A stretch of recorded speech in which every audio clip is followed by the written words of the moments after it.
Hello friends, આજે આપણે dry fruit લાડુ બનાવીશું જે નાના અને મોટા બધાના ફેવરિટ થવાના છે. અને મારી ઘરે જે મારો દીકરો છે એના તો ખૂબ જ ફેવરિટ છે.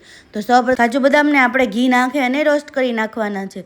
પછી તેને કાજુ બદામને મિક્સર બાઉલમાં નાખી અને ક્રશ કરી નાખવાના છે. મખાનાનું પણ પાવડર કરી નાખવાનું છે. પછી એક પેનમાં ઘી ગરમ કરવા મૂકી ઘી ગરમ થઈ જાય એટલે ઉપરથી ખજૂર નાખી અને થોડીક વાર માટે તેને શેકી લેવાનું છે. પછી તેમાં આપણે જે મખાનાનો પાવડર કરેલો હતો તે ડ્રાયફ્રૂટ પાવડર અને નાના કટકા કરેલા કાજુ બદામ નાખી અને સરસ રીતે મિક્સ કરી દેવાનું છે. થોડીક વાર શેકી અને ગેસ બંધ કરી અને પેન નીચે ઉતારી અને આપણે સરસ રીતે તેને મિક્સ કરી દઈશું. અને થોડીક વાર માટે બેટર ઠરી જાય એટલે આપણે તેને હાથ વડે આ રીતે લોટ બાંધી એ રીતે સરસ રીતે મિક્સ કરી દેવાનું છે. તો આપણું લાડુનું બેટર તૈયાર થઈ ગયું છે.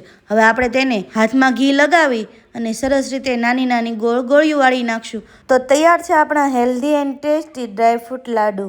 એકવાર જરૂરથી ટ્રાય કરજો. એન્ડ તમને મારો વિડીયો ગમ્યો હોય તો લાઇક, શેર એન્ડ સબસ્ક્રાઈબ જરૂરથી કરજો.